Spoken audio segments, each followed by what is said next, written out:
So there's a simple trick that you can apply which can reduce the size. We're not going to talk about LODs and all this sort of other stuff like maintain your polygon count in your model kind of thing, because those are very simple things that you need to keep in mind, and you of course do know those sort of points. We're going to talk about like the points that you might get confused and the things that are not actually based on the polycounts of a model but are still making the tries and vertices count spike in your scene. I have this scene in my game. This is my upcoming game. For more updates you can visit my channel. But as you can see, this is a game. I'm just going to lower down the volume of the game itself so you can hear me properly. Over there on your stats tab, you'd see the tries count and vertices count are too much higher. Previously, it was like 40 million vertices and 40 million triangles on average in this scene previously. So after I fixed that issue, it has dropped down to 20 million, but still there are other things that we can do to drop this polygon count to very low numbers. Okay, so what is the fix then? So the first thing you want to do is go to your directional light, and then this is a SDRP project, and the same applies for URP. Just have to find the appropriate settings. Okay, go to your directional light and set a map. Use it's enabled in every frame. It's enabled and the update mode is in every frame, and if you see the resolution, it's in medium. Okay, you check if that's an 8192. Make sure it's the amount of resolution that you need, so try to keep it low as possible. In my case, this is a realistic game. I think the medium would be good, but the main problem here over here is related to shadows, but actually on the shadow settings. Okay, for example, you see the shadow on your volume profile. Okay, go to the shadow on your volume profile and select all on your volume profile. The main problem is the shadow cascades over here. So the thing with the shadow cascade is, so it's something like the Unity re-renders the pixels, re-renders the vertices and triangles to calculate the shadow in the scene.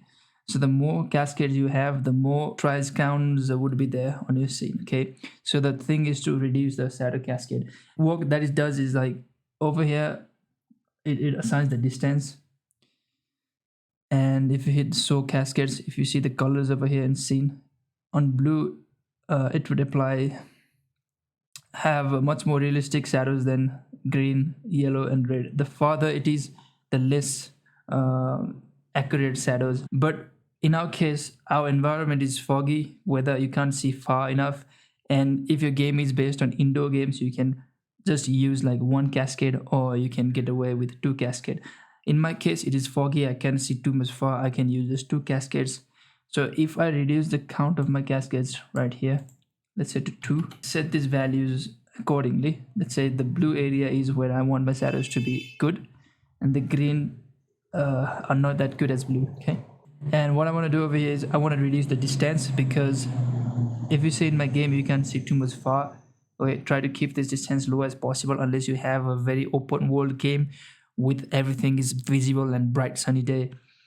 If that's not true, then you can drop it down. Okay, I'm just gonna get it to 70 first, and now the first one I want to go to 25, 10, and the border to 25. Okay, I think that this setup is good enough for me. Okay, let's see the result after just changing this value over here. And I can also drop down the directional light. I mean, this is a foggy area and the shadows are not too visible. In my case, I can drop the resolution down to low.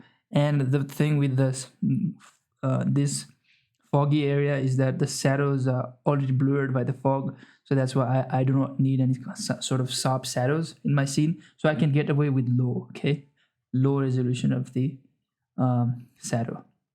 So if I just do these 2 points, then let's see what's going to be the result. So you can see the tries counts and vertices counts have been lowered down from 20 million to 10 millions, around 10 million, 10, 13 millions. Okay. So we can further reduce these counts. Okay, let's see what else we can do with it. You just go to your terrain, okay, and then go to terrain settings, and over here you might want to play around with the detail distance and detail density scale, and also max mesh trees. Okay, so let's set these values to a bit low. 0.8, 40 would be good enough, because if I go lower than 40, the details might get disappeared within my range. I'm just gonna go 60 or maybe 40 would be good enough. So I've dropped it a bit more. And the main thing you have to do, this also falls into the main thing, like the tries count of your trees, the whatever assets that you're using. For example, let's say if I switch my tree from this to the one that I made from speed trees, on which I maintain the polygon counts, so the oak tree and conifer trees. I'm just going to enable these two trees. Okay, and respawn trees.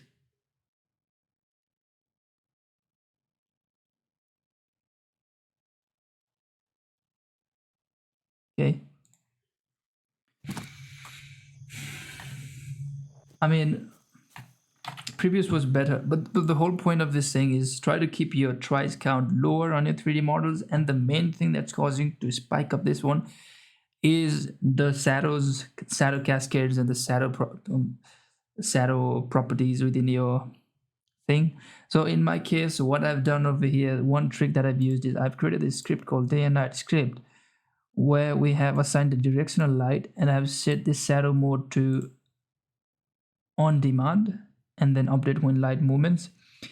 And then over here on day and night script, I've assigned that one, and update interval is 2 seconds. That means in every 2 seconds I demand my directional light to update the shadow. Okay, since there are any fast moving object, I think I can get away with it, but I would like to use 1 second. But instead of updating the directional light shadow every frame, I can do 1 second or maybe less, 0.2. Let's see what happens with the 1 second one. There are nothing that's noticeable right now in my scene, because my character shadow has been disabled. Right now I'm just using a hand model.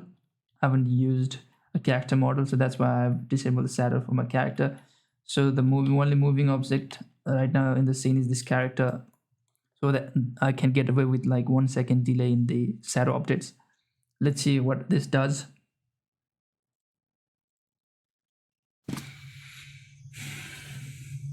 Yeah, it dropped down the polygon count, okay, from 9 million to 3.4 million. Let's get back to the old trees, the pine trees, and see the polygon count there.